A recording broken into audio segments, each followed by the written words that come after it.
Dengan terungkapnya segelintir fakta dugaan perselingkuhan yang dilakukan oleh suami Yenny Rahman, kini hal itu nampaknya menciptakan sebuah tensi panas. Sebagaimana hal itu bermula dari Elida Neti yang sempat mengungkap sebuah tabir serta bukti perselingkuhan yang dilakukan oleh Suprajarto terhadap Yenny. Nampak murka dengan apa yang telah dilontarkan oleh pihak lawan. Melalui kuasa hukumnya, Johnson Panjaitan, pihak Suprajarto pun mengecam keras adanya tudingan perselingkuhan yang sempat dilontarkan kubu Yenny melalui Elida Neti. Saya tidak mengerti apa maksud dari Elida Neti ini mengungkapkan banyak hal yang sifatnya pribadi.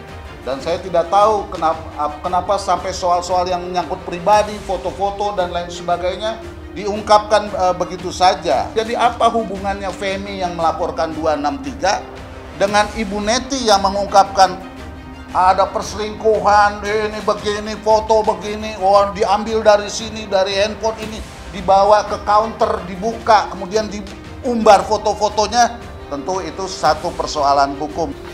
Kita tidak ujuk-ujuk Ibu Jenny menuduh hal yang terjadi.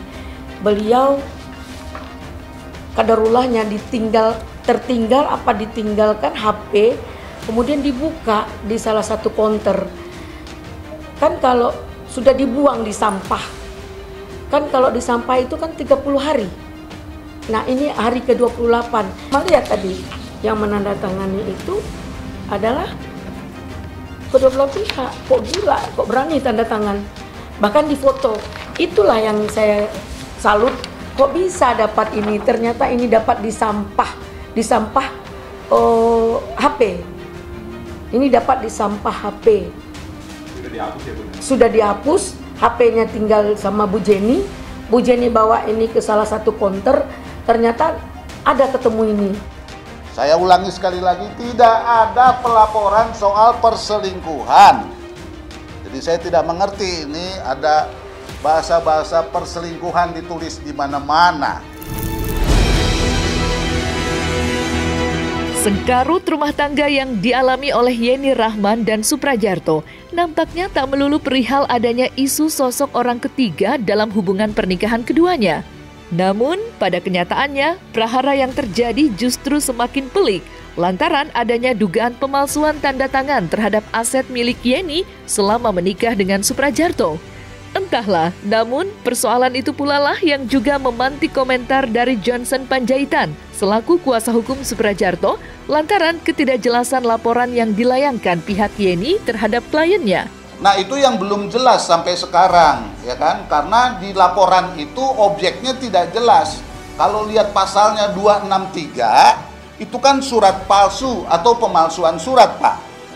Tunggal Pak. Cuma itu aja yang bisa kami sampaikan karena dokumen-dokumen yang ada pada kami itu.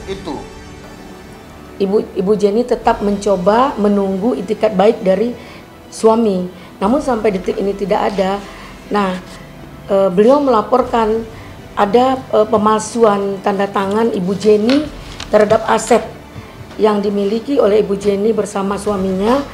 Itu sudah di lab krim dan sudah dijadikan suaminya tersangka. Kalau emang kejadiannya sebagaimana yang ditulis di dalam pemberitaan ini, kan harusnya Ibu Yenny yang lapor dong. Karena yang dilaporkan kenapa? Suaminya. Jakarta Selatan. Mulai melaporkannya sudah lama. Kemarin bukan kita pengacaranya ya.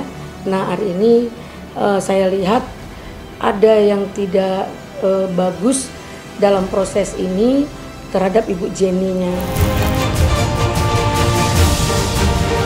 Di balik serangkaian pernyataan terbuka yang disampaikan oleh pihak Suprajarto, namun imbas dari persoalan tersebut membuat Yenny Rahman dikabarkan mengalami kerugian material yang jumlahnya mencapai angka miliaran rupiah. Tak hanya itu, dengan adanya perkara tersebut, aktris yang tren di era 80-an itu digadang-gadang juga mengalami kerugian immaterial yang membuatnya kini merasa syok dengan keadaan yang saat ini dialami olehnya. Nah itu yang belum jelas sampai sekarang, ya kan? Karena di laporan itu objeknya tidak jelas. Kalau lihat pasalnya 263, itu kan surat palsu atau pemalsuan surat, Pak. Tunggal Pak. Cuma itu aja yang bisa kami sampaikan, karena dokumen-dokumen yang ada pada kami itu. Kalau kerugian kita nggak bisa ditotal ya, nggak bisa kita nilai ya. Selain dari harga rumahnya sekitar apa 8 miliar, 5 miliar, saya nggak begitu ini, cuman bayangan seperti itu. Lebih baik nanti Bu Jenny sendiri yang akan menyampaikan. Jika kalian bisa bertemu dengan Bu Jenny, mungkin minggu depan bisa menyampaikan, itu lebih akurat. Namun yang lebih kita tahu, kerugian immaterialnya kan banyak. Perasaannya, kerugian dalam hal psikis segala macam itu cukup luar biasa. Nah, itu mungkin surat pernyataan dari perempuan itu bahwa dia adalah ada gangguan-gangguan begitu. Dia menyatakan dia cuma punya uang 20 juta, ada gangguan. Jadi kalau dia bilang dia punya aset, berarti itu kita lihat rekening suaminya, aset kemana dikirim. Kalau dibilang perempuan ini punya aset, dari mana? Soalnya ada pengakuan di sini 20 juta cuman dia punya uang. Itu pengakuan perempuan itu. Oh, tentu sudah ini diinikan ya, dijalankan seperti apa. Karena kemarin kalau nggak salah saya dipanggil, panggilan atas nama tersangka, istrinya suaminya dipanggil.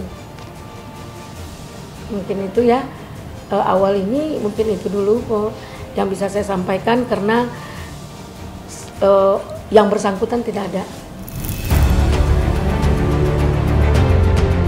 Setelah melewati serangkaian proses, diketahui kasus ini pun akan berlanjut ke tahap restoratif justice yang akan dilakukan pada hari Selasa besok di Polres Metro Jakarta Selatan. Lantas, akankah kasus ini berakhir damai atau sebaliknya? Ada mau pertemuan hari Selasa untuk restoratif justice. So, kan saya nggak enak kalau saya bilang, oh kalian dipaksa-paksa untuk supaya tidak ada restoratif justice nih, berantem terus. Kan nggak enak. Nggak boleh dong begitu. Nggak boleh. Kenapa? Ini pribadi perkawinan. Di sini ditulis suaminya. Suaminya, bos.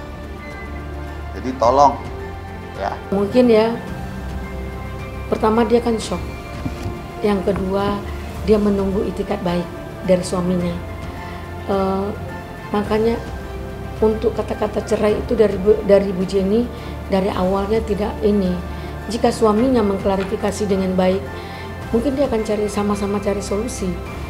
Mungkin apakah begini, apakah begitu?